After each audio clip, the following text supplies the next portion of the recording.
Imaginez, l'aube biélorusse, un brouillard épais, un silence à vous emboucher les oreilles. En embuscade, se terre un monstre de 60 tonnes, le Tigre royal, le char le plus redoutable de la Seconde Guerre mondiale. Son blindage frontal est tel une muraille de forteresse. Son canon transperce n'importe quel ennemi à 2 kilomètres. L'équipage, à l'intérieur, est composé de professionnels froids, persuadés que leur machine est invincible. En face, un T-34 solitaire, armé d'un canon de 85 mm. Une machine ordinaire, un équipage ordinaire. Ce qui va suivre n'est pas un conte héroïque. C'est une boucherie, où les règles se brisent en quelques secondes. Un char fonce droit dans la gueule de la mort. L'autre attend le tir parfait. Dans quelques minutes, l'un d'eux se transformera en torche ardente. Sa tourelle s'envolera dans le ciel. Et l'équipage à l'intérieur, mieux vaut ne pas imaginer. Comment 30 tonnes de ferraille ont-elles pu anéantir 68 tonnes? Pourquoi les Allemands sont-ils soudain devenus des infirmes, aveugles et impuissants? Et quel moment du combat a fait hurler de terreur même les tankistes les plus aguerris? Regardez jusqu'au bout. C'est le duel de chars le plus brutal et réaliste que vous ayez jamais vu. Tout est vrai, sans fioriture. La blancheur trouble de l'aube biélorusse recouvrait les champs d'une couverture dense et humide. Visibilité 200, à tout casser 300 mètres. À une heure si matinale, la guerre dort d'habitude. Mais ce silence est trompeur. Il ne sent pas la rosée, mais le gazole brûlé et le métal qui refroidit. La ferme, à la lisière d'un village sans nom, semblait abandonnée. Mais c'est précisément là, dans un profond caponnier camouflé par des branches et de la boue, que le prédateur s'était tapi. Ce n'était pas juste un char. C'était 68 tonnes de sombre génie germanique incarné dans l'acier. Panzerkampfwagen 6, Tigre 2. Le Tigre royal.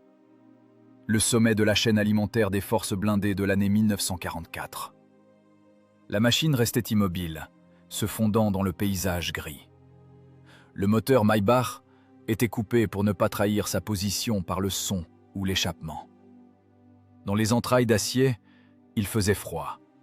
Le métal avait gelé durant la nuit et aspirait maintenant la chaleur des corps des 5 membres d'équipage.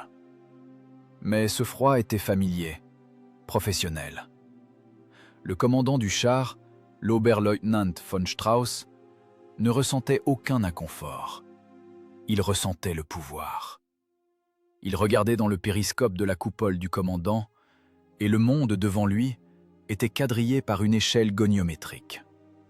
Dans son esprit, le paysage se transformait en secteur de tir, en distance et en correction balistique. Il savait sur quoi il était assis. Sous lui se trouvait une plaque frontale de 150 mm d'épaisseur.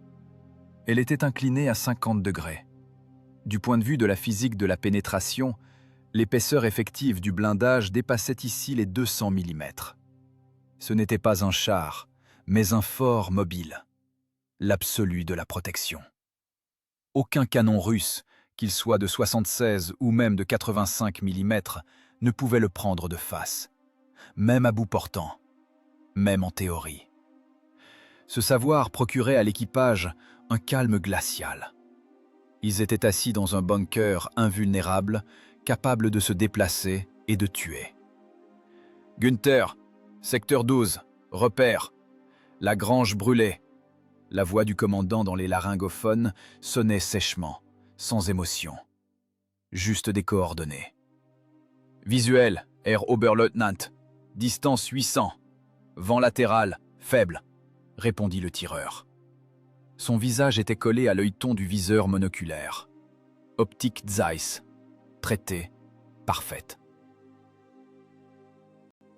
Même dans ce crépuscule, elle permettait de voir chaque fissure sur les rondins du hangar lointain. L'argument principal dans leur litige avec la réalité était le canon. 88 mm de mort. le canon KWK 43. La longueur du tube, 71 calibres. C'était un scalpel, capable d'ouvrir n'importe quel blindage de la coalition anti-hitlérienne à une distance de 2 km. La vitesse initiale de l'obus perforant, 1000 mètres par seconde. C'est plus rapide que le son, plus rapide que la réaction, plus rapide que la peur. L'obus arrivait avant que la victime n'ait le temps d'entendre le coup de feu. L'école d'ingénierie allemande avait créé le mécanisme de meurtre parfait. Un mécanisme qui ne pardonnait aucune erreur et méprisait l'agitation. L'équipage du Tigre attendait. Ce n'était pas un ennui passif, mais la concentration tendue du prédateur à l'affût. Le chargeur vérifia leur atelier. Les munitions unitaires, longues de plus d'1 mètre, reposaient dans leurs alvéoles, prêtes à glisser dans la culasse au premier signe. Chaque obus pesait 23 kg. Un travail lourd, mais le chargeur connaissait sa manœuvre. Dans cet espace exigu, saturé par l'odeur d'huile et de résidus de poudre, chaque mouvement était affiné jusqu'à l'automatisme. Il n'y avait pas de place ici pour l'héroïsme, au sens où l'entend l'infanterie. Ici régnait le calcul, la géométrie, la résistance des matériaux. Von Strauss méprisait ses adversaires. Les chars russes étaient pour lui des bricolages grossiers, des produits de masse dépourvus d'élégance. Les T-34 étaient des boîtes de conserve. Oui, ils étaient nombreux. Mais qu'est-ce qu'une meute de rats contre un lion? Il croyait en la qualité, en le fait qu'un seul tir de son canon valait 10 tirs ennemis. Il croyait en son blindage, comme un croyant croit au bon Dieu. Cette foi était étayée par des millimètres d'acier Krupp et des joules d'énergie à la bouche. « Contact possible d'1 minute à l'autre », prononça le commandant sans se détacher des instruments d'observation. « Écoutez l'horizon. »« J'entends un grondement », réagit instantanément le radio. « Diesel. Lourd. Bas régime. Direction. Sud-est. On approche. » Le matin cessa d'être languissant. L'air à l'intérieur de la tourelle sembla s'épaissir. Chaque membre de l'équipage repassa mentalement son algorithme d'action. Le pilote mécanicien posa les mains sur les leviers, prêt, si nécessaire, à faire pivoter la caisse pour présenter le blindage le plus épais. Bien que... pourquoi faire? Ils étaient déjà idéalement positionnés. Le tireur ajusta légèrement la manivelle de visée horizontale. La tourelle, pesant autant qu'un camion entier, glissa d'une fraction de degré avec un bruissement hydraulique à peine audible. Le réticule du viseur se figea au point où, du brouillard, devait surgir l'ennemi. C'était l'arrogance de la force, un sentiment de supériorité dangereux et enivrant. L'équipage allemand n'envisageait pas l'option de la défaite. Dans leur équation du combat, la variable mort ne s'appliquait qu'à l'adversaire. Ils étaient les opérateurs d'une machine complexe, coûteuse et mortelle, qui transformait la guerre en stand de tir. La distance de tir direct pour le Tigre commençait là où les chars russes commençaient seulement à viser. Le brouillard dans la dépression commença à se dissiper, déchiré par le soleil levant. Dans le voile blanchâtre apparut une silhouette, anguleuse, trapue, avec cette inclinaison caractéristique du blindage frontal. Un T-34-85. Il avançait avec assurance, insolemment, droit sur la route, sans se cacher. Comme s'il ignorait qu'ici, dans les buissons, la mort elle-même l'attendait. Cible en vue. La voix du tireur était parfaitement égale. Char, distance 800, il vient de face. Perforant, ordonna von Strauss. Attendez l'ordre, laissons-le approcher. Qui nous voit avant la fin. Le chargeur introduisit l'obus dans la culasse avec un fracas métallique. La culasse se referma avec un claquement sec, coupant l'équipage du monde extérieur et transformant le canon en un ressort armé. Le commandant du Tigre eut un sourire en coin. 800 mètres. Pour son canon, c'était un tir à bout portant. Le char russe était condamné. Il était déjà mort. Simplement, la mécanique du temps n'avait pas encore eu le temps d'entériner ce fait. Les secondes s'écoulaient, visqueuses comme de l'huile froide. La machine allemande, semblable à un bunker de béton immobile, s'était enracinée dans le sol. Elle ne respirait pas. Elle attendait cet unique instant où la pression sur la pédale de tir transformerait 8 kg d'explosifs et de métal en une tempête de feu. Tout était calculé. La balistique était impeccable, le blindage impénétrable. L'issue prédite. C'est ce qu'il croyait. Le diesel V2 rugissait à la limite, dévorant le gazole et recrachant des nuages noirs de fumée dans l'humidité matinale. 500 chevaux se débattaient dans l'étroit compartiment moteur, faisant vibrer les 32 tonnes d'acier de l'Oural comme un organisme vivant fiévreux. À l'intérieur de la tourelle du T-34-85, il n'y avait pas de silence. Il y régnait un vacarme à vous rompre les tympans, même avec le casque. Ce n'était pas un bunker allemand confortable avec des sièges en cuir. C'était une capsule de travail volant vers l'enfer. Ici, ça sentait l'huile surchauffée, la sueur de 4 hommes et la poudre brûlée des combats précédents. Une odeur incrustée dans les combinaisons, dans la peau, dans le fer lui-même. Le lieutenant de la garde Volkov s'agrippa à la poignée de la coupole du commandant. Son corps était endolori par les secousses constantes. La suspension Christie avalait les bosses, mais chaque choc se répercutait dans la colonne vertébrale. Le triplex devant ses yeux dansait, brouillant l'image du monde en une tache gris-vert. Ils avançaient à vitesse de marche, fendant le brouillard comme un brise-glace. La visibilité était exécrable, et c'est ce qui les sauvait, pour l'instant. Volkov le savait. La vitesse était leur seul blindage. Ces 85 mm de plaque frontale de tourelle étaient un argument face au Panzer IV, mais pas face aux bêtes sorties des eaux allemands en 1944. Et soudain, le brouillard cessa, comme si quelqu'un avait tiré le rideau. Une clairière s'ouvrit devant eux. Devant, à environ 800 mètres, à la lisière de la forêt, une silhouette se détachait sombrement. Volkov n'eut pas besoin de scruter.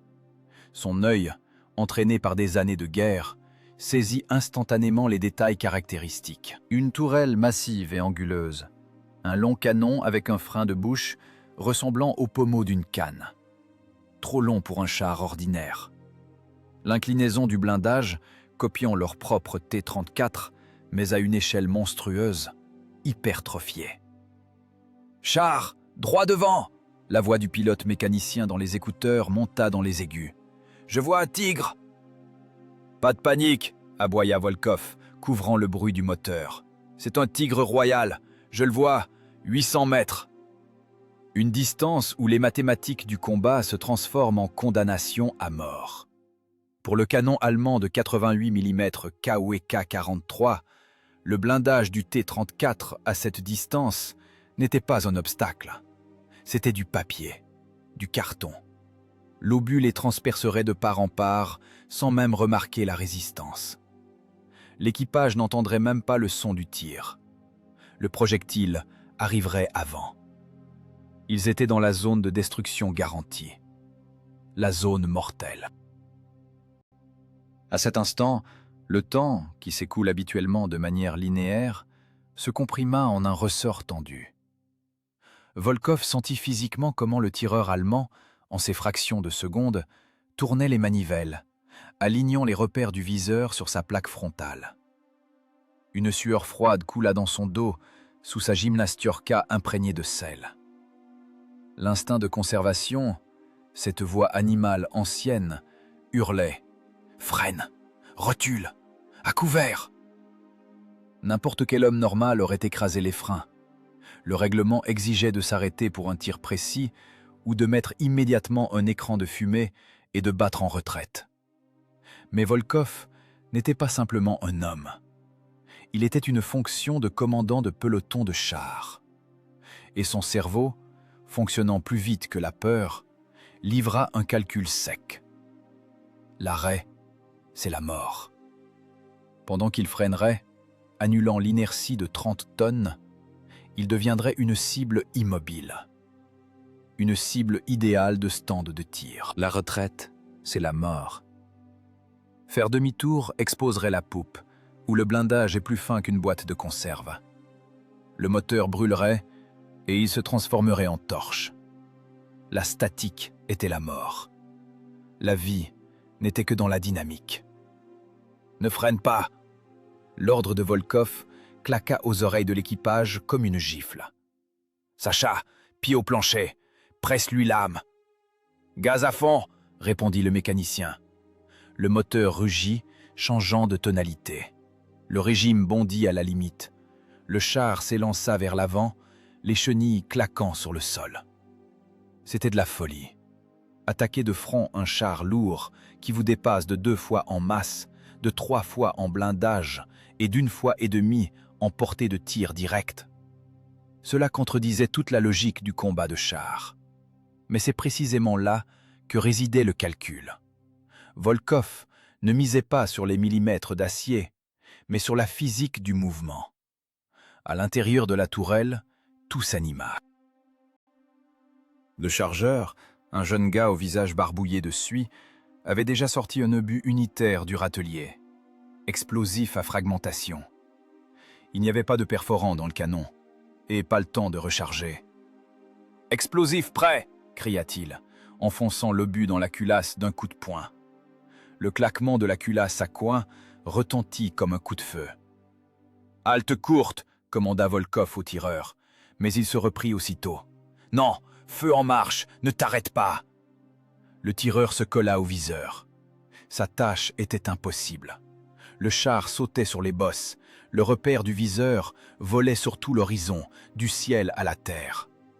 Toucher un point vulnérable de l'Allemand dans de telles conditions était impossible. Mais Volkov n'avait pas besoin de pénétration.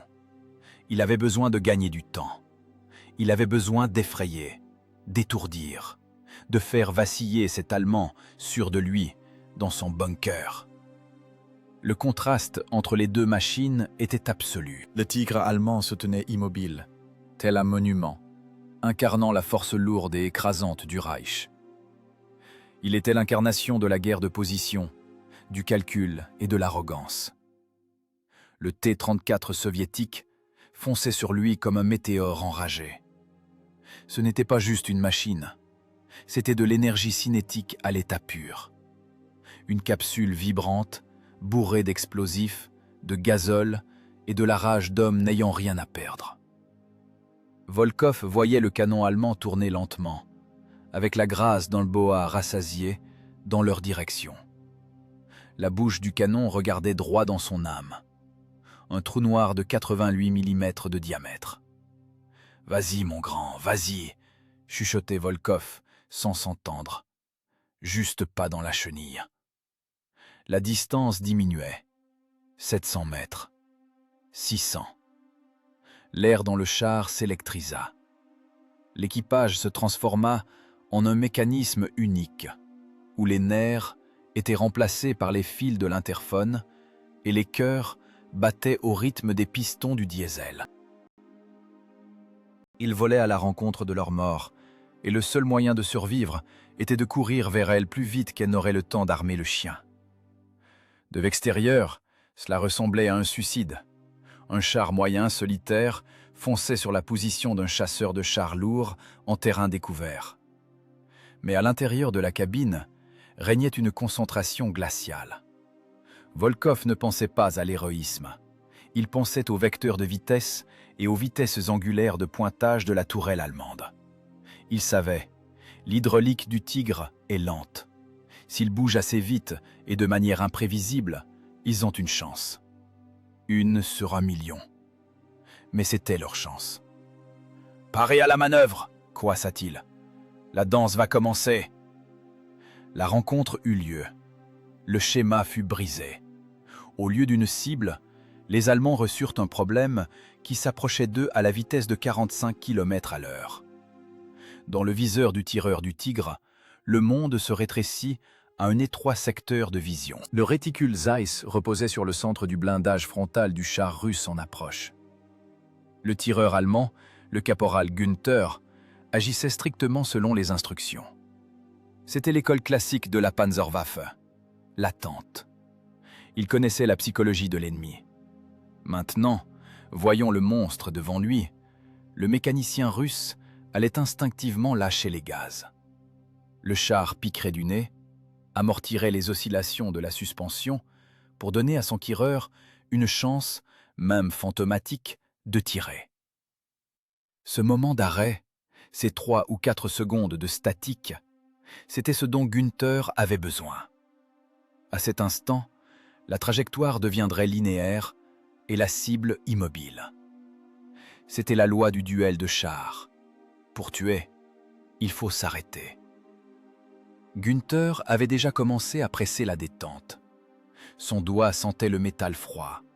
Son cerveau, transformé en calculateur balistique, n'attendait qu'une chose, que les chenilles du T-34 se figent. C'était la logique du tireur d'élite frappant une cible au stand. Il était sûr du scénario. Toute son expérience de combat, toutes les instructions martelées par les instructeurs disaient « l'adversaire va s'arrêter ». Mais à 800 mètres de là, le lieutenant de la garde Volkov raya d'un trait les manuels allemands. Dans sa tête traversa peut-être la pensée la plus importante de toute la guerre. L'arrêt est un cadeau. L'arrêt est la mort. Il n'avait pas de blindage capable de résister à l'impact du calibre 88. Mais il avait un moteur. 500 chevaux contre la méticulosité allemande. « Sacha, les gaz !» Le cri de Volkov dans l'interphone retentit comme un coup de feu, couvrant le grondement de la transmission. « Pied au plancher, ne freine pas !»« On va exploser la boîte, camarade lieutenant !» croissa le pilote mécanicien, mais son pied enfonçait déjà la lourde pédale d'accélérateur jusqu'au métal du plancher. C'était une rupture de modèle, un changement de paradigme. Au lieu d'accepter le combat selon les règles imposées par un adversaire plus fort, Volkov décida d'imposer le chaos. « En zigzag, à gauche, à droite, casse le rythme !» commandait-il. Le diesel V2 hurla. Ce n'était pas le ronronnement régulier d'une machine en marche, c'était le rugissement déchirant d'une bête fouettée. L'aiguille du tachymètre bondit dans la zone rouge, vers les 2000 tours. Le 12 cylindres rejeta dans l'atmosphère une colonne de fumée noire et grasse. Du gazole imbrûlé s'échappait des tuyaux. Le char, au lieu de ralentir, s'élança avec une dynamique effrayante. 30 tonnes de ferraille, obéissant à la volonté de l'homme et au couple moteur, bondirent sur le rapport supérieur. Le mécanicien tira violemment les leviers d'embrayage latéraux vers lui. Gauche! Le char fut projeté brutalement vers la gauche, l'arrière dérapant. La chenille laboura le gazon, projetant des mottes de terre en éventail. L'équipage à l'intérieur fut jeté contre les parois d'acier du compartiment de combat. Le chargeur, maintenant à peine son équilibre, s'agrippa à la culasse du canon, s'écorchant les jointures jusqu'au sang. Aucun amortissement. Seulement les chocs brutaux du métal contre le métal et des corps contre le blindage. « Droite !» hurla Volkov. Levier tiré. L'embrayage, avec un crissement audible même à travers les casques, bloqua la chenille droite. Le char fit une embardée dans la direction opposée, traçant une sinusoïde démentielle sur le champ de bataille. Cela ne ressemblait pas aux manœuvres fluides des entraînements. C'était de la physique brute et violente. La force centrifuge essayait d'arracher la tourelle de son chemin de roulement, d'arracher les galets de leurs axes. Dans le viseur du tireur allemand, l'impossible se produisait. La cible, qui devait se figer, se mit soudain à flotter. Le char russe bougeait par saccades, changeant de vecteur de manière imprévisible. Günther tournait les manivelles de visée, essayant de maintenir le réticule sur la plaque frontale. Mais l'hydraulique du Tigre, conçue pour une rotation fluide et précise de la lourde tourelle, ne suivait pas cette danse sauvage. La vitesse angulaire de la cible changeait chaque seconde. À peine attrapait-il la silhouette que le char sautait de côté. « Qu'est-ce qu'il fait ?» La voix du tireur trembla. « Je ne peux pas prendre l'avance. Il ne s'arrête pas. »« Feu à volonté !» aboya von Strauss, perdant son sang-froid. Son plan parfait s'effondrait. La cible statique s'était transformée en mercure. Volkov voyait les éclairs des tirs de son propre canon. Le tireur essayait de riposter, mais c'était un tir dans le vide. Désormais, l'arme principale du T-34 n'était pas le canon ZIS-S-53. Les armes principales étaient les embrayages et la boîte de vitesse.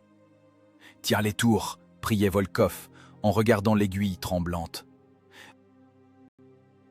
Si le moteur s'étouffe, si un patin de chenille casse, si les bandes de frein brûlent, tout sera fini en une seconde. Le char avançait en dérapage, de côté, presque en drift, réduisant la distance avec une rapidité effrayante. 600 mètres. 500. Le rugissement du moteur couvrait les pensées. À l'intérieur du T-34 régnait un enfer de force G. L'odeur du gazole se mêlait à celle de la peur et de la sueur. Mais pas une peur paralysante, celle qui injecte de l'adrénaline dans le sang, faisant s'écouler le temps plus lentement.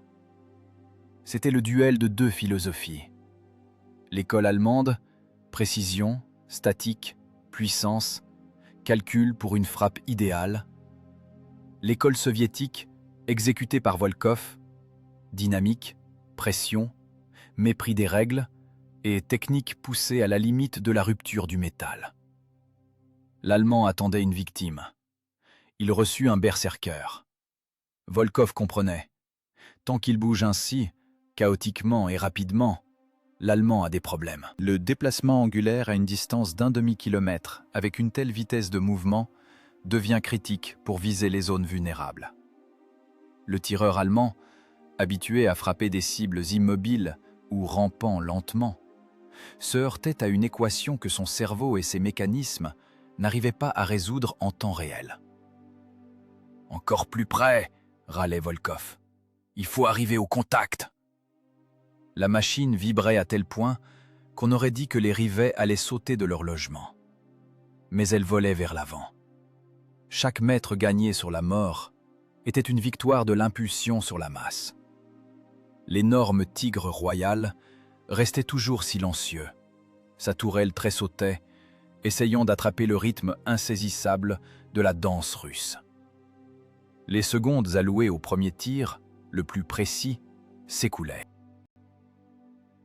L'initiative, qui une minute plus tôt appartenait sans partage à l'équipage allemand dans sa forteresse d'acier, commençait à glisser, se dissolvant dans l'échappement bleuâtre du diesel russe forcé.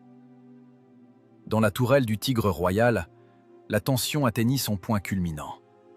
Les nerfs du tireur, tendus comme des cordes de piano, ne supportèrent pas le chaos. L'algorithme de tir allemand, affiné sur les polygones et dans des milliers de combats, eut un raté. Le cerveau de Günther, habitué à la logique linéaire du mouvement des cibles, ne put traiter le rythme haché du char soviétique. Il vit le T-34 redresser sa course pendant une fraction de seconde après une nouvelle embardée. C'était une illusion de stabilisation, un piège de la perception. « Feu !» expira le tireur, et son doigt enfonça le bouton de la détente électrique. L'impulsion de courant enflamma l'amorce. La détonation de la charge propulsive éjecta l'obus de 10 kg dans le canal du canon. Le recul de 40 tonnes frappa les freins de tir, ébranlant le colosse de 60 tonnes jusqu'aux fondations. La douille, dans un fracas métallique, fut éjectée de la culasse sur le plancher du compartiment de combat, fumante et dégageant une odeur âcre de poudre brûlée. L'obus quitta le canon à la vitesse de 1000 mètres par seconde. À cet instant, sa trajectoire devint immuable. La physique ne pouvait plus être annulée. Le projectile volait vers le point d'anticipation, là où, selon les calculs de l'Allemand, le char russe devait se trouver 0,8 secondes plus tard. Mais Volkov avait joué l'anticipation. Avant même que la flamme de Bush ne jaillisse du canon allemand, obéissant à un flair animal ou simplement à la statistique de survie, il frappa le mécanicien à l'épaule. « Demi-tour, à droite !» Le mécanicien tira l'embrayage droit vers lui. La chenille se bloqua net. La gauche continuait de tourner, mordant le sol. Le char, lancé à 45 km/h, fut jeté de côté avec une force monstrueuse. La caisse s'inclina, en équilibre à la limite du renversement. L'équipage fut ballotté comme des poupées dans une boîte. Mais c'est cette manœuvre brutale, brisant la transmission, qui leur sauva la vie. La mort de 88 mm passa là où, un instant plus tôt, se trouvait le centre du blindage frontal. L'obus frappa le sol, à 1 mètre de la roue folle gauche. Explosion. Ce n'était pas une flamme de cinéma. C'était le coup d'un marteau sur une enclume. La terre se souleva en une fontaine noire. L'onde de choc, dense comme une dalle de béton, frappa le flanc du T-34. Le char de 32 tonnes fut soulevé. Un bourdonnement dans les oreilles coupa instantanément tous les sons du monde extérieur. Éclats et pierres tambourinèrent sur le blindage comme de la grenaille, arrachant la peinture et l'équipement extérieur. Mais le blindage ne fut pas percé. L'étanchéité de la capsule fut préservée.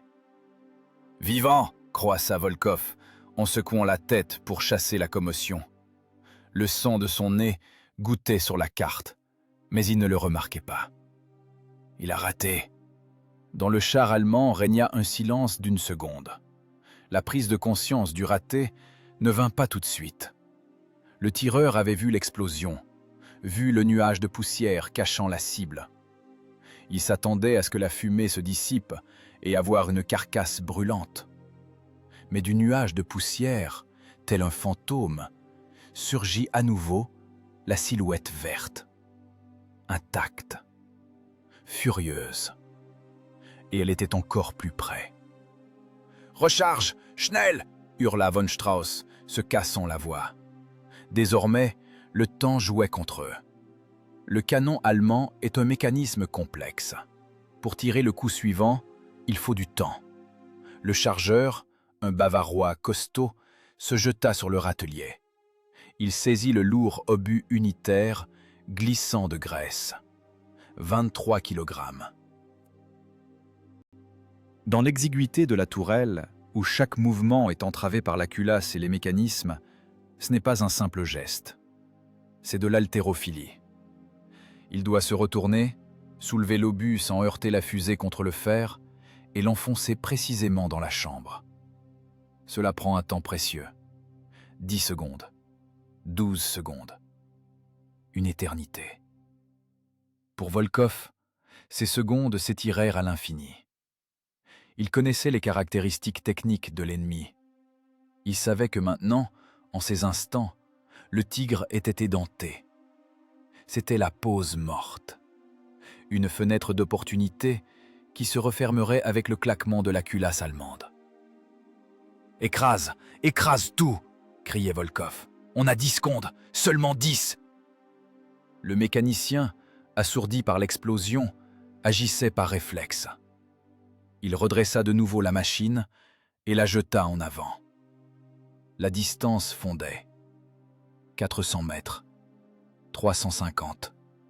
Chaque mètre parcouru maintenant valait 1 litre de sang. Ils réduisaient la distance jusqu'à cette ligne où leur propre canon, 85 mm, cesserait d'être un tuyau inutile pour devenir une arme. Volkov comprenait. Le tireur allemand panique. La précipitation est l'ennemi de la précision. Pendant que le chargeur s'affaire avec l'obus, le tireur perd la cible, perd le rythme. La psychologie travaillait pour les Russes. À l'intérieur du char soviétique, régnait une odeur de brûlé et de tension. L'équipage fonctionnait comme un mécanisme d'horlogerie bien huilé, poussé à la limite de la rupture du ressort. Le chargeur du T-34 avait déjà engagé un nouvel obus. « Pareil !» cria-t-il. « Attends !» le réprima Volkov. « Plus près. Il faut être sûr. » Il fonçait droit sur le canon du Tigre. C'était une course avec la mort à l'état pur. Qui serait le plus rapide?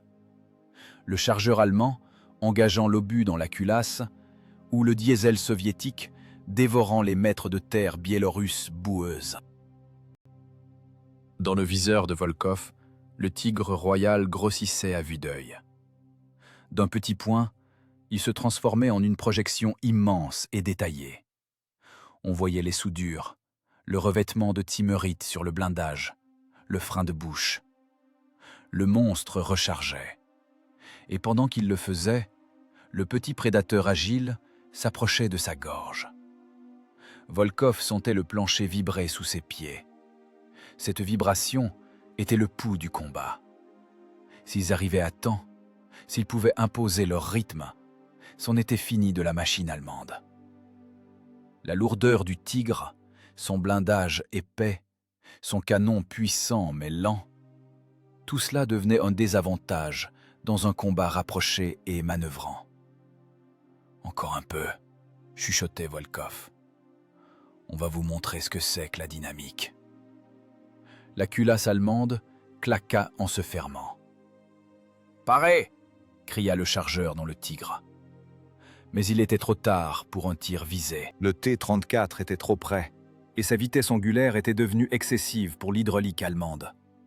L'initiative était définitivement passée à ceux qui n'avaient pas peur de griller leur moteur pour une seconde d'avantage. Dans ce duel, un raté ne coûtait pas juste un obus perdu. Il coûtait la perte de contrôle de la situation. Volkov exploita l'erreur de l'ennemi à 100%. Maintenant, commençait le véritable barrage de feu. Distance, 300 mètres. Dans un combat de chars, ce n'est plus une fusillade, c'est une attaque au couteau. À une telle distance, les tables balistiques peuvent être jetées par la trappe. Ici, seuls les réflexes fonctionnent. Volkov comprend. Attendre l'arrêt pour un tir précis signifie offrir à l'Allemand ces 2 mêmes secondes qui lui ont manqué la fois précédente. Le chargeur allemand a presque fini son travail. La culasse du Tigre va claquer d'un instant à l'autre, annonçant qu'il est prêt à tuer. « Feu !» crie Volkov.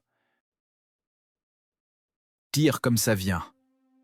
Le tireur ne cherche pas les zones vulnérables. En marche, quand 30 tonnes d'acier rebondissent sur chaque bosse, viser la trappe du pilote ou le nid de mitrailleuse est impossible. Le repère du viseur danse une gigue folle. Le canon du ZIS S-53 tremble de partout. En 1944, il n'y a pas encore de système de stabilisation complexe permettant de toucher un écureuil dans l'œil à pleine vitesse. Il n'y a que l'épaule du tireur, son appareil vestibulaire et la tension monstrueuse des muscles essayant de compenser le tangage de la machine. Il appuie sur la détente au moment où le nez du char plonge vers le bas pour une fraction de seconde. Coup de feu. Le canon aboie, reculant et éjectant la douille. L'obus part. Ce n'est pas un perforant avec un noyau en tungstène. C'est un explosif à fragmentation. 85 mm d'acier rempli de TNT. Volkov sait. Percer le front du Tigre royal avec cet obus, c'est comme jeter des cailloux contre un mur. 150 mm de blindage allemand allié, incliné à 50 degrés, avaleront ce coup sans s'étrangler. La physique est implacable. L'énergie cinétique est insuffisante. Mais Volkov a un autre objectif. Il n'a pas besoin de pénétration. Il lui faut un chaos. L'obus franchit les 300 mètres en un tiers de seconde. Il s'écrase sur la plaque frontale supérieure du Tigre, juste sous le masque du canon. Explosion. De l'extérieur, cela ressemble à un flash de feu s'étalant sur le blindage gris du géant allemand. Mais à l'intérieur du char allemand, se déroule un enfer physique. L'énergie de l'explosion ne traverse pas le blindage, mais elle transmet une impulsion colossale à toute la caisse. 68 tonnes de fer tressaillent comme sous le coup d'un marteau de forge. Le son de l'impact à l'intérieur de la boîte hermétique est amplifié de multiples fois. Ce n'est pas un son, c'est une onde de pression qui frappe les tympans, les poumons, le cerveau. Dans la tourelle allemande, la lumière s'éteint. Pas à cause d'une panne de circuit, mais dans les yeux de l'équipage. L'Oberleutnant von Strauss est projeté poitrine contre la culasse du canon. Un sifflement fin et perçant résonne dans ses oreilles, couvrant toutes les pensées. La coordination des mouvements est perturbée. L'appareil vestibulaire, désorienté par la secousse brutale, refuse de déterminer où est le haut et où est le bas. Mais le pire arrive aux yeux du char. Les éclats de l'obus explosif et l'onde de choc balaient tout l'équipement extérieur sur le blindage. Les instruments de vision, les périscopes, tout cela se transforme en miettes de verre. Le viseur principal du tireur, ce magnifique monoculaire Zeiss, reçoit un coup critique. L'optique ne résiste pas à la surcharge. Les lentilles se fissurent, se couvrant d'un réseau de fines toiles d'araignée, ou tombent simplement à l'intérieur du compartiment de combat. « Je ne vois rien !» hurle le tireur allemand Gunther. Il se colle à l'oculaire, mais au lieu d'une image nette, il ne voit qu'un trouble gris et des fissures. « L'optique est brisée !» Le tigre royal est aveugle. Il y a une seconde, c'était un tireur d'élite mortel, le maître de la distance. Maintenant, c'est un géant aveugle agitant une massue dans l'obscurité. Sa peau épaisse est intacte. Son canon est toujours mortel. Mais il a perdu le lien avec le monde extérieur. L'équipage allemand est désorienté. La panique, qu'il réprimait par la discipline, éclate maintenant au grand jour avec la commotion. Dans le T-34, Volkov voit l'explosion sur le blindage ennemi. Il voit le canon allemand tressauter, perdant sa visée. « Touché !» crie-t-il, bien que sa voix se noie dans le rugissement du diesel et le tintement des douilles. « On ne s'arrête pas, écrase-le par le rythme. C'est cela, le barrage de feu.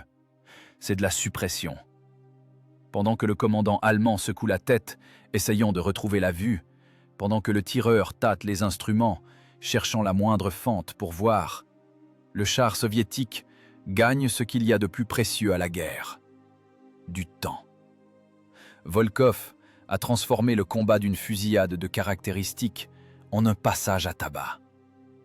Il a privé l'adversaire de son avantage principal, la précision. Désormais, le canon allemand avec sa pénétration démente est inutile, car il ne sait pas où tirer.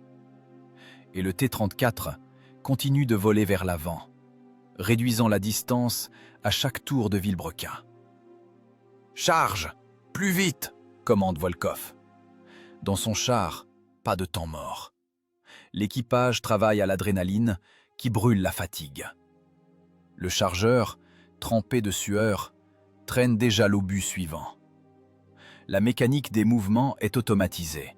Saisie, rotation, chargement. Claquement de la culasse.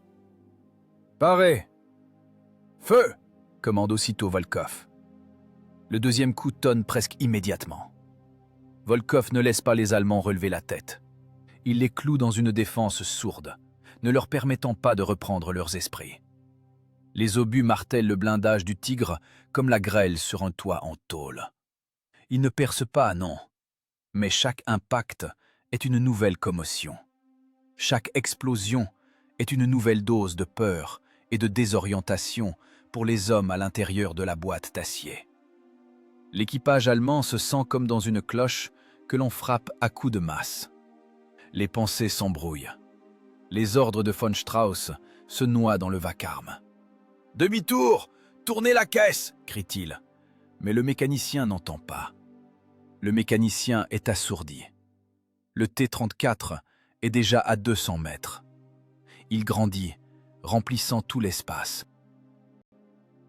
Le prédateur et la proie ont échangé leur rôle, non pas parce que l'un a vu ses dents pousser, mais parce qu'on a crevé les yeux de l'autre. La chirurgie agressive du combat exécutée par Volkov fonctionne. Il n'ouvre pas la défense avec un obus, mais avec le rythme. Il impose son jeu, où les règles ne sont pas écrites par le génie de l'ingénierie allemande, mais par la rage russe et la vitesse de rechargement. La fumée des explosions enveloppe la tourelle du Tigre. Le char allemand balance son canon de gauche à droite, comme un taureau aveugle, essayant d'empaler un matador invisible. Mais le matador n'est plus là. Le matador se déplace sur le flanc, continuant d'arroser l'ennemi de feu, ne lui laissant pas une seconde pour inspirer et appuyer sur la détente. C'est le triomphe de la dynamique sur la statique, le triomphe de l'action sur l'attente. À l'intérieur du Tigre royal, le temps, qui était auparavant l'allié de l'équipage allemand, s'était transformé en un piège visqueux et mortel. Après le premier impact de l'explosif sur la plaque frontale, un lourd silence, vibrant de commotion, s'installa dans le compartiment de combat, aussitôt déchiré par les cris du commandant. Le chargeur, un immense caporal roux qui travaillait d'habitude comme un métronome, perdit le rythme. Dans ses mains se trouvait un obus de 88 mm, 23 kg de mort et d'acier.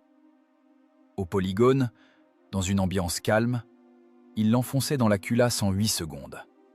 Mais là, le sol tremblait sous ses pieds, et l'air était épais de poussière chassée des joints du blindage par l'onde de choc. L'obus semblait incroyablement lourd. Ses mains, glissantes de sueur, tremblaient. Le caporal essaya de lever le projectile vers la culasse, mais le char tressauta, encaissant un nouveau choc des chenilles contre une ornière. La tête de l'obus heurta sourdement la partie arrière du canon, manquant le berceau. Une seconde précieuse perdue. Le caporal jura, ressaisissant le lourd cylindre. Dans ses yeux, il y avait de la peur, non pas de la mort, mais de ne pas arriver à temps. Il sentait le chronomètre dans sa tête égrener les instants jusqu'au prochain tir russe. À 30 mètres de là, dans la tourelle étroite et imprégnée d'odeur de gazole du T-34, une toute autre mathématique opérait. Ici, pas de monumentalité allemande pesante. Ici, régnait une vitesse méchante et fiévreuse. Le chargeur soviétique travaillait au réflexe, ancré dans le subconscient par des milliers de répétitions. L'obus de 16 kg du calibre 85 était plus léger que l'allemand de près d'un tiers. Cela donnait un avantage physique qui se convertissait en cadence de tir. Pendant que le chargeur allemand luttait contre l'inertie et le poids, essayant de maîtriser la gravité, la culasse du canon soviétique avait déjà claqué en se fermant. « Parez !» Le cri du chargeur se fondit dans le vacarme du moteur. Volkov n'attendait pas. Il n'avait pas besoin de l'image parfaite dans le viseur. Il avait besoin de densité de feu. Il comprenait. Tant que l'hydraulique allemande essaie de tourner la tourelle de plusieurs tonnes, tant que leur tireur s'essuie les yeux et que le chargeur s'active avec la munition, il a une fenêtre d'opportunité. La cadence de tir russe contre le calibre allemand, 7 secondes de rechargement contre 12. Ces 5 secondes de différence étaient le gouffre dans lequel Volkov comptait précipiter la bête allemande. Feu! L'ordre n'était pas un commandement, mais la gâchette libérant l'énergie. Deuxième tir à une distance de 200 mètres. Impossible de rater. L'obus s'écrasa sur le masque du canon allemand, une pièce moulée de forme complexe protégeant l'embrasure de la tourelle. C'était l'endroit le plus épais, impossible de le percer. Mais l'énergie cinétique de l'impact ne disparut nulle part. Elle se transforma en déformation du métal. Le choc fut d'une force monstrueuse. L'acier du masque du canon, encaissant les joules d'énergie, joua.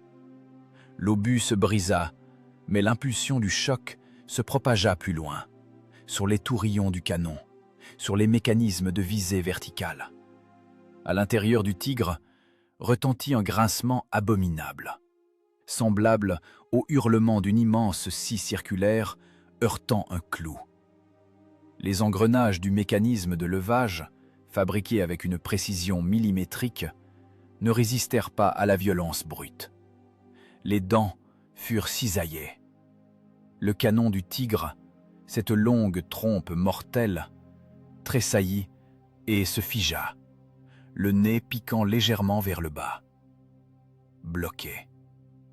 À l'intérieur de la machine allemande, la panique commença. C'était une panique d'un genre particulier, une panique claustrophobe de professionnels réalisant soudain que leur outil est cassé.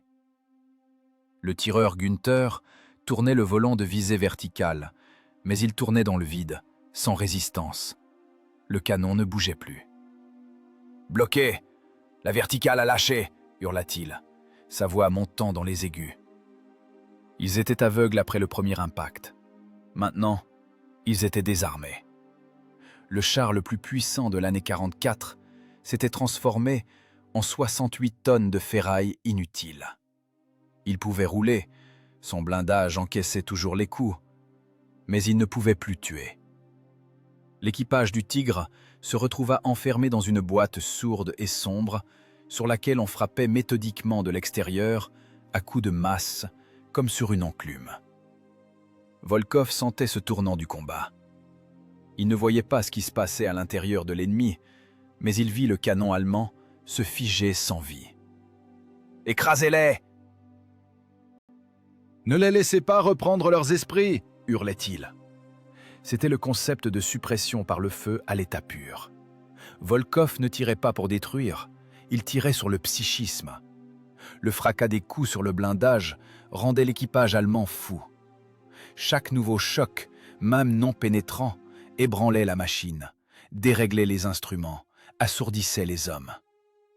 Le commandant allemand von Strauss essayait de donner l'ordre aux pilotes de faire demi-tour, mais personne ne l'entendait.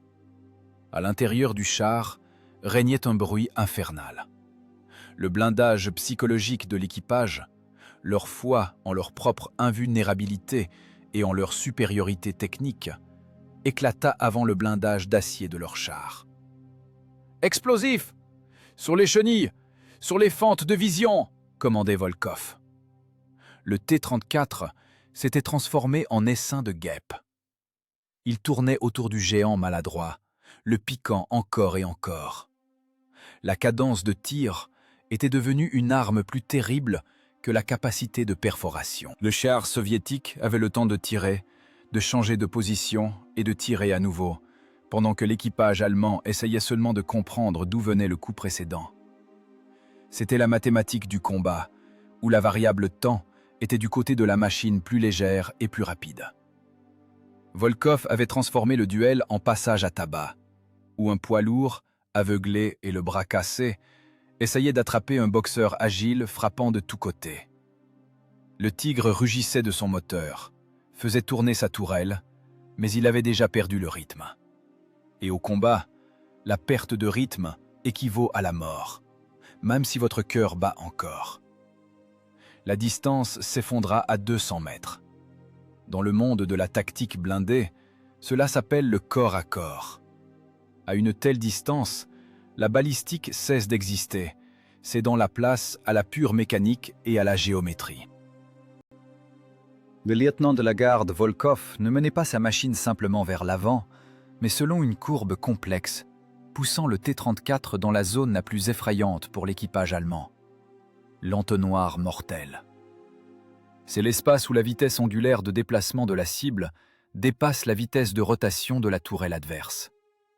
Ici, dans la boue d'un champ biélorusse, se jouait un drame physique. Masse contre impulsion. La tourelle du Tigre royal pesait autant qu'un char léger complet. Pour faire tourner cette masse, la pensée technique allemande utilisait un système complexe de servomoteurs hydrauliques alimentés par l'arbre de prise de force du moteur. À plein régime, dans des conditions idéales, une rotation complète de 360 degrés prenait 19 secondes. 19 secondes. Dans la vie ordinaire, c'est un instant. Au combat, à distance de tir de pistolet, c'est une éternité multipliée par l'impuissance. « Pousse! Prends-le par la droite, dans l'angle mort !» râlait Volkov, agrippé à la trappe du commandant. Le char soviétique, moteur diesel hurlant, franchit la ligne de tir et commença à décrire un cercle mortel autour du géant allemand. Pour le tireur du Tigre, ce fut la fin de toute résistance sensée. Il écrasait la pédale de rotation de tourelle jusqu'à la butée, essayant de rattraper la silhouette verte fuyante. L'hydraulique hurlait à la limite. Les pompes propulsaient l'huile sous une pression monstrueuse. Mais on ne pouvait tromper la physique de l'inertie.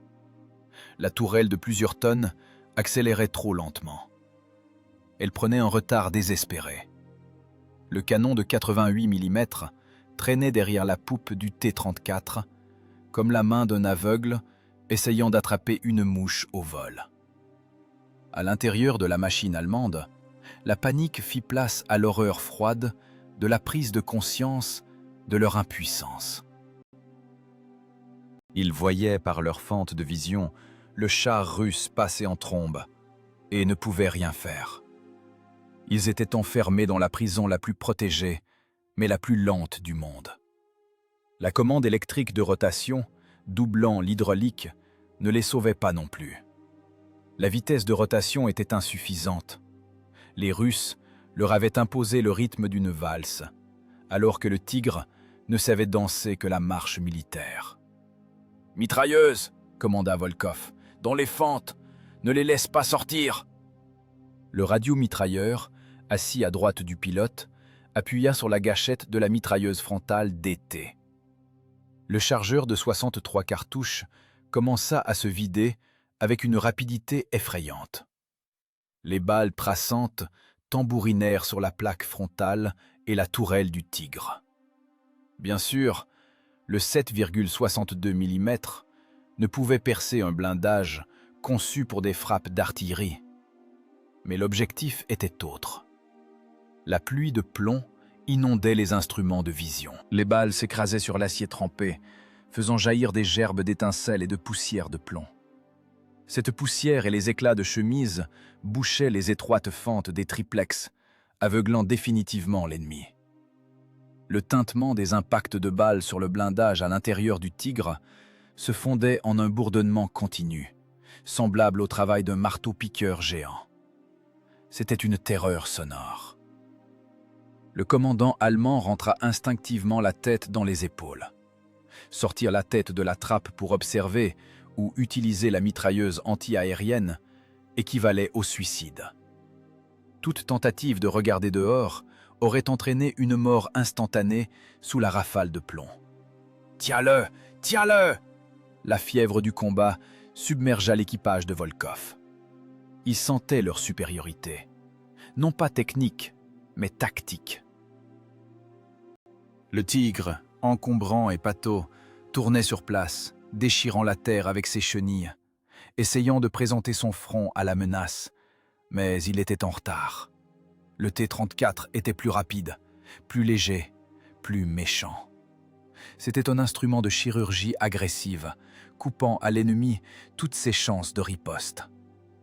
À ce moment, se manifesta toute l'essence de la confrontation entre les deux écoles de construction de chars. L'école allemande créait des bunkers sur chenilles, idéaux pour le tir à l'arrêt sur de grandes distances. L'école soviétique créait des machines de manœuvre, des machines de percée. Et ici, à une distance de 100 mètres, la manœuvre vainquait le blindage. Volkov utilisait l'inertie de l'ennemi contre lui-même. Pendant que le Tigre amortissait les oscillations après un freinage brusque, essayant de faire pivoter sa caisse, le T-34 était déjà ailleurs. « On l'attaque de flanc !» cria Volkov. « On va l'ouvrir !» Le char fit une embardée brutale, se plaçant sur une course parallèle, mais avec une approche de flanc.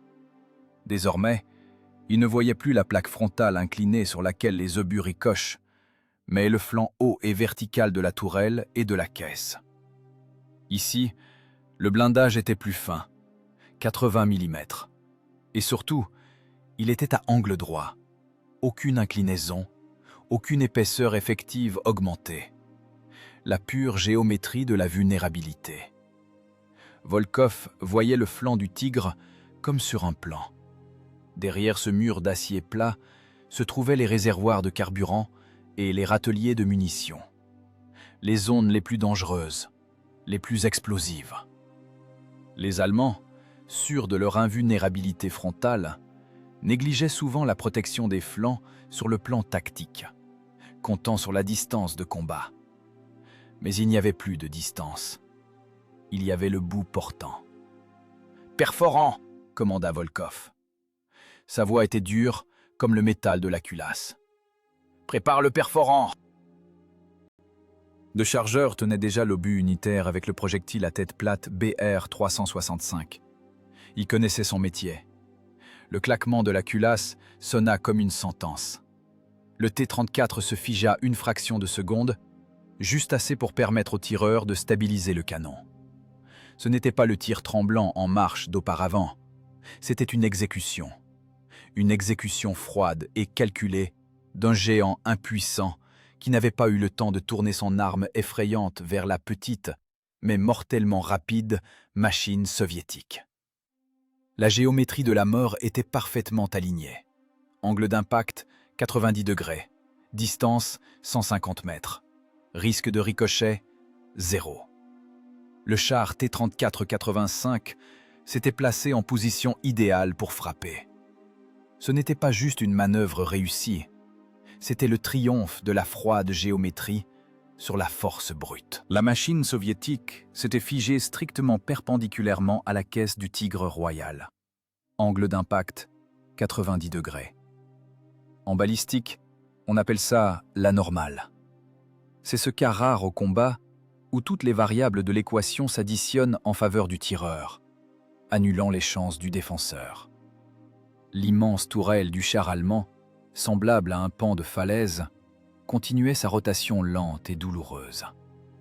Les servomoteurs hydrauliques hurlaient, essayant de tourner les 88 mm de mort vers la menace, mais la physique était implacable. Le canon du Tigre regardait dans le vide, là où le char soviétique se trouvait 5 secondes plus tôt. À présent, Volkov se trouvait loin derrière la réaction ennemie. Il n'avait pas simplement gagné une position, il avait gagné du temps. Ces précieux instants où l'ennemi est découvert, impuissant et pleinement conscient de sa fin inéluctable. Devant les yeux du tireur du T-34 dans le viseur, se dressait un plan uni comme un mur. Le flanc de la caisse du Tigre. 80 mm de blindage homogène laminé. Aucun angle d'inclinaison rationnelle dont les ingénieurs étaient si fiers pour la projection frontale. Ici, de flanc, la pensée technique allemande avait failli, comptant sur le fait que personne ne pourrait jamais s'approcher du Tigre royal d'aussi près. C'était une erreur arrogante. La plaque verticale du flanc était une cible idéale. Elle ne provoquait pas de ricochet. Elle absorbait l'énergie de l'impact sans reste. « Perforant !» La voix de Volkov dans les casques ne sonnait pas comme un cri, mais comme le claquement d'une culasse. Sèche, dure, définitive. « Dans le flanc, sous la tourelle !» Volkov connaissait l'anatomie de la bête allemande mieux qu'un vétérinaire l'anatomie d'un cheval. Il savait ce qui se cachait derrière cette plaque d'acier gris. Là, dans les sponsons au-dessus des chenilles, reposaient en rang ordonné les obus. Le râtelier de munitions. Le cœur et la mort du char. Les Allemands, cherchant à augmenter la capacité en munitions, bourraient chaque centimètre libre de l'espace interne avec des explosifs. Maintenant, cette solution d'ingénierie transformait le Tigre en poudrière sur chenille. Il suffisait d'une étincelle, d'un éclat incandescent pénétrant à l'intérieur pour initier une réaction en chaîne de destruction. « Perforant paré !» répondit le chargeur. Dans la culasse reposait l'obus BR-365, à tête plate, avec coiffe balistique. Ce morceau d'acier de 9 kg avait été spécialement créé pour mordre dans le blindage incliné. Mais ici, Il n'avait même pas besoin de lutter contre l'inclinaison. La tâche était primitive. Défoncer 8 cm d'acier par un coup à bout portant. Distance, moins de 150 mètres. À une telle distance, la vitesse initiale de l'obus ne chutait pratiquement pas. Toute l'énergie cinétique, tous les joules de la charge de poudre, devaient frapper en un seul point. Le tireur ajusta la manivelle, abaissant le réticule un peu plus bas, au centre de la caisse, entre le brin supérieur de la chenille et la tourelle. Là où le métal protégeait les douilles pleines de poudre. Ses mains ne tremblaient pas. Pas le temps de trembler. À cet instant, il n'était pas un homme, mais l'opérateur d'une presse hydraulique devant écraser une pièce défectueuse. Dans le viseur, il n'y avait pas d'ennemi, pas d'homme. Il n'y avait qu'une cible technique. Un plan, un point d'entrée. À l'intérieur du char allemand, l'équipage se figea dans l'attente de la fin. Ils entendaient le rugissement du diesel soviétique sur le côté, propret, fort, insolent, mortel. Le commandant von Strauss comprit qu'il avait perdu avant même le tir. Il connaissait l'épaisseur de son flanc. Il connaissait le calibre du canon russe. Dans sa tête, l'équation de pénétration se résolut instantanément, et le résultat était négatif pour la vie de l'équipage. La tourelle n'arrivait pas à temps. Faire pivoter la caisse sur place, il n'y arrivait pas non plus. L'inertie de 68 tonnes ne permettait pas de mouvement brusque. Ils étaient devenus otages de leur propre masse. « Feu !» commanda Volkov. Ce fut une exécution, impitoyable et méthodique. Aucune romance de duel. Juste l'exécution d'un monstre maladroit qui s'était cru bunker invulnérable, oubliant qu'à la guerre, le mouvement c'est la vie, et la statique, une invitation au bourreau. Le tireur pressa doucement la détente. L'impulsion électrique enflamma la charge. Le char pressauta en arrière, encaissant le recul. Une gerbe de flammes jaillit du canon, instantanément balayée par le vent. Le projectile perforant quitta le canal rayé du canon, tournant sur son axe. Il devait parcourir des fractions de secondes infimes pour relier 2 points dans l'espace, la bouche du canon soviétique et le flanc du char lourd allemand. À ce moment, la physique annula toutes les probabilités. Le ricochet était impossible, le glissement exclu. L'obus arrivait strictement selon la normale. Le vecteur vitesse coïncidait avec le vecteur impact. C'était une mathématique de destruction pure et limpide. Le coup devait frapper exactement là où on ne l'attendait pas, dans le ventre mou du monstre blindé. L'acier allemand, allié, trempé, créé par les meilleurs métallurgistes de la Ruhr, était maintenant impuissant face à la simple loi de la conservation de la quantité de mouvement.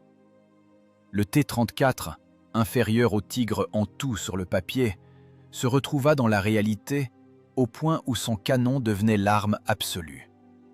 L'obus s'écrasa dans le flanc. Le bruit de l'impact fut bref, sec et terrible. C'était le bruit avec lequel on brise une colonne vertébrale. Le métal ne tint pas. La pression locale au point de contact dépassa la limite d'élasticité de l'acier des milliers de fois. Le blindage coula comme de la cire, laissant passer le corps étranger à l'intérieur. Une gerbe d'éclats incandescents, arrachée de la face interne de la plaque de blindage, gicla en éventail dans le compartiment de combat du Tigre, droit dans le râtelier de munitions unitaires. La géométrie avait fonctionné impeccablement. Le duel, commencé comme une confrontation entre blindage et obus, s'était terminé par la victoire de la manœuvre tactique. L'incision chirurgicale avait été faite. Il ne restait plus qu'à attendre la réaction de l'organisme. Pénétration. Dans les rapports techniques, ce mot s'écrit sèchement, comme un constat. Mais en réalité, à l'intérieur du volume clos d'un char, c'est une catastrophe thermodynamique instantanée. L'obus perforant de calibre 85, ayant défoncé le blindage latéral, ne s'arrêta pas. Il céda son énergie cinétique, la transformant en chaleur et en tempête d'éclats. La déformation du métal au point d'entrée chauffa l'acier jusqu'à l'incandescence blanche, jusqu'à 1500 degrés. À l'intérieur du compartiment de combat du Tigre Royal, fit irruption une gerbe d'éclats de blindage brûlant et de restes du noyau de l'obus lui-même. Cela ressemblait à un tir de fusil à pompe géant dans une pièce exiguë. La trajectoire des éclats croisa ce que les ingénieurs allemands craignaient le plus, les étagères de munitions. Dans les sponsons des flancs droit et gauche du Tigre étaient stockés des dizaines d'obus unitaires, de lourdes douilles remplies de poudre tubulaire à base de nitrocellulose. C'était de l'énergie chimique concentrée, attendant son heure pour projeter un obus hors du canon. Mais là, l'ordre fut rompu. Un éclat incandescent, volant à la vitesse d'une balle, traversa la fine paroi de la douille en laiton. L'inflammation fut instantanée. Ce n'était pas un incendie au sens domestique. C'était une déflagration, une combustion explosive. La poudre dans une douille s'enflamma, créant une température de 2500 degrés et une pression monstrueuse. Le feu se propagea instantanément aux charges voisines. La réaction en chaîne prit des centièmes de seconde. À l'intérieur de la caisse du char, hermétiquement fermée par les trappes, se forma un soleil local. La pression des gaz crut de manière exponentielle. La caisse du Tigre, soudée à partir de plaques du meilleur acier Krupp, était conçue pour encaisser des coups venant de l'extérieur. Mais elle n'était pas conçue pour une explosion venant de l'intérieur. Les gaz devaient sortir. La physique cherchait le chemin de moindre résistance. D'abord, les trappes furent soufflées. Les lourds couvercles d'acier, pesant des dizaines de kilogrammes, furent arrachés de leurs gonds et projetés dans le ciel comme des feuilles de carton. Des ouvertures béantes jaillirent des colonnes de flammes rugissantes, semblables aux torches des puits de gaz. Mais ce n'était pas suffisant. Le volume des gaz en expansion était trop grand. La pression à l'intérieur de la caisse atteignit le point critique où la solidité des soudures et des assemblages structurels cessa d'avoir de l'importance. Il arriva ce que les tankistes appellent le décollement de la tourelle. La tourelle du Tigre Royal, avec son canon, pesait environ 18 tonnes. C'est le poids de 2 camions vides. Mais la force de la détonation des munitions, près de 60 obus de calibre 88 mm, transforma cette masse en jouet. Les boulons du chemin de roulement de la tourelle, épais comme le bras d'un homme adulte, furent cisaillés comme des macaronis. La construction d'acier de plusieurs tonnes fit un bond. Elle se détacha de la caisse, s'éleva dans les airs d'1 mètre, enveloppée d'un nuage de feu et de fumée noire, et s'écrasa avec fracas sur le côté, un peu à l'écart du châssis. Le long tube du canon, dont le commandant allemand était si fier, s'enfonça dans la terre, ployant sous son propre poids. Le bruit de l'explosion couvrit tous les bruits du combat. Ce n'était pas un claquement, mais un coup lourd, à basse fréquence, que l'on ressentait dans le diaphragme. La terre trembla. L'onde de choc se propagea en cercle, couchant l'herbe et arrachant les derniers lambeaux de brouillard. Le T-34, situé à seulement 15 mètres de l'épicentre, tangua comme une chaloupe sur la vague. Volkov, regardant dans le triplex, plissa les yeux une seconde à cause de l'éclat insoutenable. La chaleur se fit sentir même à travers le blindage de son char. « Détonation confirmée !» La voix du tireur tremblait. Il n'y avait pas de joie de la victoire, seulement la terreur animale devant la puissance de destruction observée. Le Tigre Royal avait cessé d'exister en tant qu'unité de combat. C'était désormais un brasier.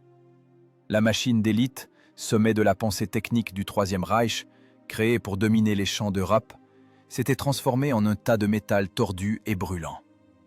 Les galets, privés de leur bandage en caoutchouc, fondaient. Les réservoirs de carburant, situés dans le compartiment moteur, avaient éclaté, ajoutant à l'enfer de feu des centaines de litres de gazole. Une fumée épaisse et grasse montait en colonne vers le ciel, marquant le lieu de la mort du dieu d'acier. Le T-34 passa devant l'ennemi vaincu sans ralentir. L'équipage de Volkov entendait les obus restants continuer d'exploser à l'intérieur de la carcasse en feu. Boum, boum, boum. Cela résonnait comme les derniers battements de cœur du monstre mourant. La chaleur de l'incendie roussit le flanc de la machine soviétique. La peinture sur le blindage fit des bulles. L'odeur de chair brûlée, d'huile et de fer incandescent pénétra dans le compartiment de combat, forçant l'équipage à retenir son souffle. Aucun triomphe, aucun cri de « Hurrah !» Seulement la compréhension froide et dévastatrice. C'était de la physique pure. S'ils avaient été en retard d'1 seconde, si le mécanicien n'avait pas mis les gaz, si le tireur avait tremblé, c'est eux qui brûleraient à la place de ce bûcher. La frontière entre la vie et la mort dans un combat de chars ne se mesure pas à la chance, mais à la vitesse de rechargement et à la vitesse angulaire de rotation de la tourelle. Volkov regardait la colonne de fumée s'éloigner dans le rétroviseur. Le gigantesque tigre avait maintenant l'air pitoyable. Décapité, noir, fumant. Il était un monument à l'excès de confiance. Un monument au fait que même le blindage le plus épais est impuissant si l'ennemi est plus rapide, plus méchant et prêt à prendre des risques qui ne sont pas écrits dans les instructions. L'énergie enfermée dans la machine allemande s'était libérée et l'avait détruite elle-même. Le T-34 s'éloignait, laissant derrière lui les débris calcinés du mythe de l'invincibilité. Le diesel tournait rond, la température de l'eau dans le radiateur était normale. Le mécanisme qui avait gagné ce duel continuait de fonctionner, prêt pour le prochain calcul, pour la prochaine équation de combat. La guerre n'était pas finie pour eux. Elle avait simplement tourné une autre page, écrite avec de la suie et de l'acier. Le lourd couvercle de la trappe du commandant céda difficilement, comme s'il ne voulait pas laisser sortir les hommes de la capsule blindée pour revenir au monde réel. Le lieutenant de la garde Volkov poussa de l'épaule et le métal bascula en arrière avec un bruit sec. Dans le compartiment de combat, imprégné d'un mélange suffocant de résidus de poudre, de vapeur d'huile surchauffée et de l'odeur acide de la sueur humaine, s'engouffra un flot d'air frais. Il frappa les poumons comme de l'eau glacée, brûlant et dégrisant à la fois. Volkov sortit sur le blindage jusqu'à la taille. Le brouillard matinal, qui 10 minutes plus tôt cachait le champ de bataille, s'était presque dissipé. Le soleil était déjà haut, éclairant avec indifférence la terre meurtrie. À un demi-kilomètre derrière eux, là où était restée la ferme, une colonne de fumée noire et grasse montait vers le ciel. C'était le bûcher funéraire du tigre royal. De temps en temps, parvenaient des claquements sourds. Dans le ventre incandescent de la machine allemande, les restes des munitions continuaient de détonner, déchiquetant ce qu'il restait du chef-d'œuvre d'ingénierie. Le diesel du T-34 tournait au ralenti, s'apaisant après la course folle. La vibration de la caisse était devenue douce, berçante. C'est seulement maintenant, alors que la tension mortelle se relâchait, que l'équipage subissait le contre-coup. L'adrénaline qui les forçait à agir plus vite que la pensée s'était consumée, laissant derrière elle un vide et un grand tremblement dans les mains. C'était une réaction physiologique normale. L'organisme, ayant travaillé en régime de surcharge, réclamait son dû. Le pilote mécanicien, sortant la tête de sa trappe, enleva son casque. Son visage était noir de suie. On ne voyait que le blanc des yeux et les dents. Il avalait goulûment l'air par la bouche, essayant de calmer les battements de son cœur. Il regarda en arrière, vers la traînée de fumée noire, puis vers le commandant. Dans son regard, il n'y avait pas de triomphe, mais de la stupéfaction, comme s'il ne croyait pas lui-même à ce qui venait de se passer. Selon toutes les lois de la logique et de la balistique, ils auraient dû être morts. Leurs 32 tonnes contre 68. Leurs 85 mm contre 88. C'était une équation qui n'avait pas de solution en faveur du char soviétique. Et pourtant, ils étaient là, debout, et l'élite allemande brûlait. « Camarade lieutenant !» La voix du mécanicien était rauque, brisée. « Comment on l'a eu? Il est impénétrable. » Volkov sortit une cigarette, mais ne l'alluma pas. Ses mains tremblaient trop fort. Il regardait la fumée. Dans sa tête défilait le schéma du combat. Il voyait les erreurs de l'Allemand. Il voyait comment celui-ci, sûr de sa protection absolue, s'était permis le luxe de la lenteur. Le commandant allemand jouait aux échecs, réfléchissant à chaque coup, alors que la situation exigeait de la boxe. « Il avait la force, Sacha », répondit doucement Volkov, couvrant le ronronnement régulier du moteur. « Il avait le blindage, le canon, l'optique. Il avait tout en mieux. Sauf une chose. » Le mécanicien attendait la réponse. « Nous, on avait le temps », poursuivit Volkov. « Pendant qu'il réfléchissait, on agissait. Pendant qu'il visait, on roulait. Il croyait en son acier. Et nous, on croyait en la vitesse. C'était la cruelle vérité de la guerre. Ce n'est pas celui qui a le front le plus épais ou le canon le plus long qui gagne. C'est celui dont le cycle de prise de décision est le plus court qui l'emporte. La machine allemande était créée pour des conditions idéales, pour le tir statique, pour dominer en défense positionnelle. C'était un mécanisme mort, otage de sa masse et de sa complexité. Le T-34 était un instrument du chaos, brut, simple, mais fulgurant. Volkov l'avait compris instinctivement. On ne joue pas avec un tricheur selon ses règles. Il faut renverser la table. Retiens bien, Volkov regarda le jeune chargeur qui était aussi sorti prendre l'air. Au combat, il n'y a pas d'autorité. Tigre, panthère, Ferdinand, c'est juste de la ferraille. Si tu commences à le respecter, tu es mort. Si tu commences à avoir peur de ses caractéristiques, tu es mort. Il n'y a que la mission et le chronomètre. Celui qui tourne la manivelle du hachoir le plus vite, c'est lui qui reste en vie. La philosophie de la victoire dans ce combat était simple et effrayante. Il n'avait pas survécu par miracle. L'héroïsme n'y était pour rien. C'était un calcul précis des risques. Volkov avait échangé la sécurité de la distance contre l'efficacité du feu à bout portant. Il avait forcé l'ennemi à l'erreur. Il avait surchargé le canal d'information du tireur allemand, le forçant à paniquer. C'était la victoire des neurones sur l'hydraulique. L'impulsion s'était avérée plus forte que la masse. « Vérifie les radiateurs », lança Volkov, d'un ton déjà professionnel, revenant à la réalité. « On a failli faire bouillir le moteur. »« Normal, camarade lieutenant. 80 degrés, ça va aller. » Le char se tenait sur la route menant vers l'ouest. Devant, derrière la forêt, tenait la canonnade. C'est là que se trouvait le front principal. Là-bas, des milliers de machines identiques se broyaient mutuellement dans la grandiose boucherie de l'opération Bagration. Leur duel n'était qu'un épisode microscopique, une erreur statistique dans les rapports de perte de la Wehrmacht. Personne n'écrirait là-dessus dans les journaux. Personne ne donnerait de médaille pour avoir simplement fait son travail, détruire un obstacle sur la voie de l'offensive. Mais pour l'équipage, ce combat fut un moment de vérité. Ils avaient compris que même le dieu d'acier peut être abattu si l'on ne reste pas sur place.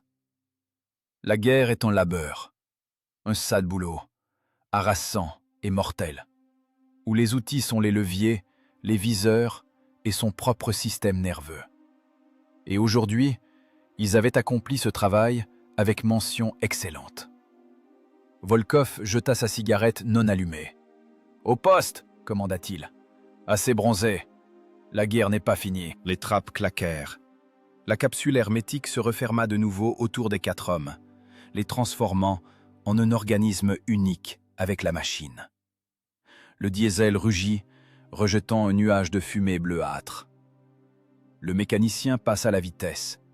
Les chenilles cliquetèrent, mordant le sol. Le T-34-85, couvert suie et de poussière, le blindage bosselé, tressauta et commença à prendre de la vitesse.